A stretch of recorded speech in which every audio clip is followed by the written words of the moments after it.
E o relatório final da CPI dos respiradores, que foi aprovado na LESC, responsabilizou o governador Carlos Moisés e mais 13 pessoas, entre elas o ex-chefe da Casa Civil Douglas Borba e o ex-secretário de Estado da Saúde Elton Zeferino, pela compra adiantada de 200 respiradores por 33 milhões de reais.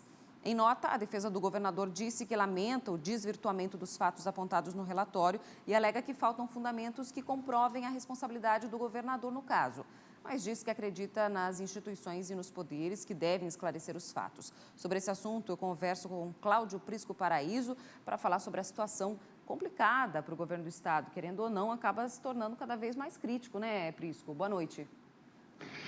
Muito boa noite, Bruna. Boa noite a todos. Uma derrota anunciada. Afinal de contas, quando foi constituída a CPI, tivemos 9 parlamentares de oposição e nenhum do governo. E assim foi durante os 3 meses. Não teve o contraditório governamental. Ora, só poderia dar por unanimidade. A desarticulação política era total.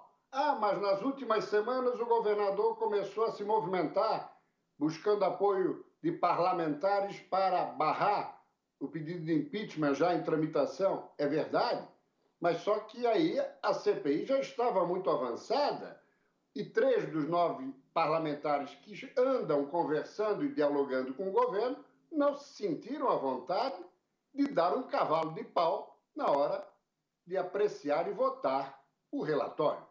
Relatório esse que também propõe um novo pedido de impeachment, mas dessa vez, no contexto dos respiradores, só contra o governador e não contra a vice, até porque ela não assinou e não teve nenhuma participação.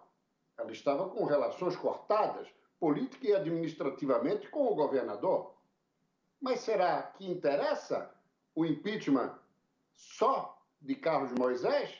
A princípio, não. Os adversários do governador querem limpar a área. Mas, na eventualidade do pedido de impeachment sobre a equiparação dos procuradores não avançar, essa pode ser uma segunda alternativa, principalmente se aparecer algo que venha a complicar a situação do governador ou em Brasília, STJ, ou aqui em Santa Catarina. Afinal, o inquérito criminal está lá e o civil aqui. Então, vamos observar o desenrolar dos acontecimentos.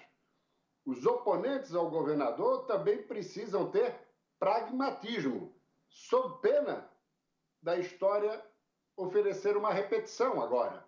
Lá em 97, Paulo Afonso Vieira só não foi cassado porque os adversários queriam caçar junto o vice, José Augusto Ilse.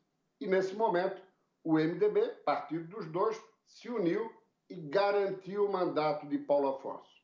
É bem verdade que Moisés não tem uma bancada expressiva, mas mesmo assim, se eventualmente a situação e o cerco sobre ele ganhar consistência, ele pode ser sacrificado, mas a vice pode acabar no governo. É com você, Bruna. Obrigada, Prisco, pela análise política e da situação que o Estado vive, que é bastante crítica.